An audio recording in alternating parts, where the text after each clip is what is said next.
I'm Jenny Bass, pediatrician at Kaiser Permanente. Most parents that I see in the office have questions about starting solid foods for their baby, like when should I start, and which foods are best to start with?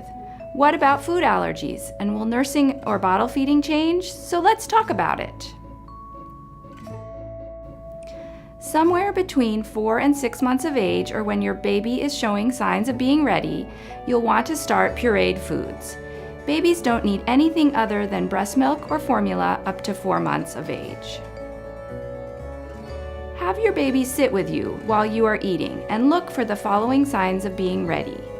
Your baby holds up her head, she can sit up, she's showing interest in foods, and if you put a spoonful of food in her mouth, she doesn't spit it all out.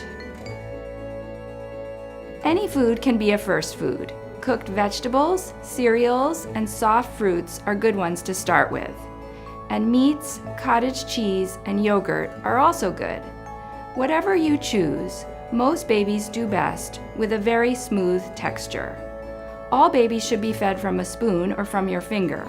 We don't recommend putting solid food like rice cereal into a bottle.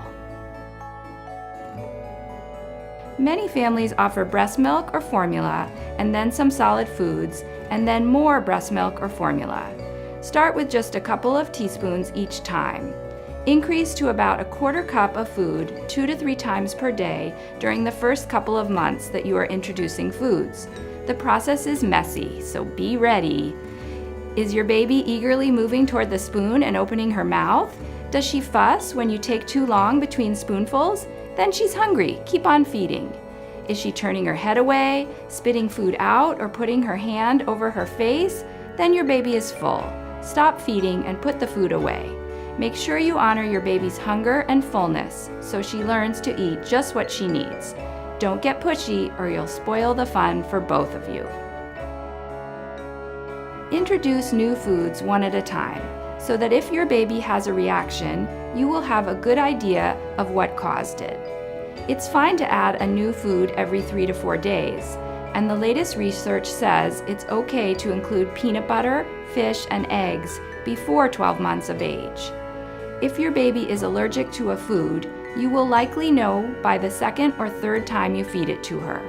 Signs of an allergy might be rash, vomiting, diarrhea, bloody stools, or wheezing. If you notice any of these things, hold that food and talk it over with your provider. Jarred baby food from the store can be convenient and easy. Also, you can mash soft foods like bananas, cooked sweet potatoes, and avocado with a fork, or use a blender or food processor to puree foods like oatmeal, cooked pears, and apples.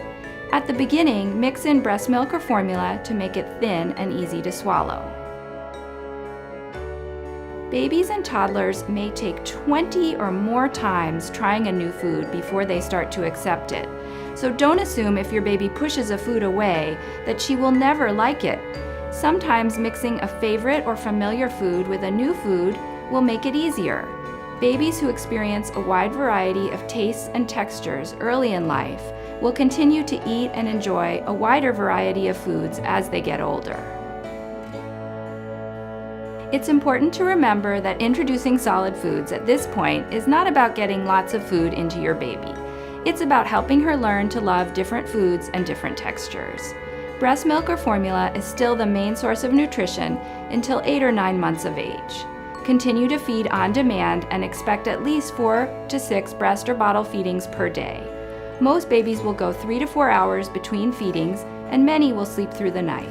Don't switch to whole cow's milk until after the first birthday. So let's summarize. Start solid foods when your baby can sit up on her own independently and is showing interest, or around 4 to 6 months of age. Any food can be first. The right texture is most important. Add a new food every 3 to 4 days to watch for any signs of allergy. Continue breast or bottle feeding on demand, or at least 4 to 6 times per day up until 12 months of age. Keep trying foods that your baby doesn't like. Okay, that should get you started. Thanks for joining us today, and have fun feeding.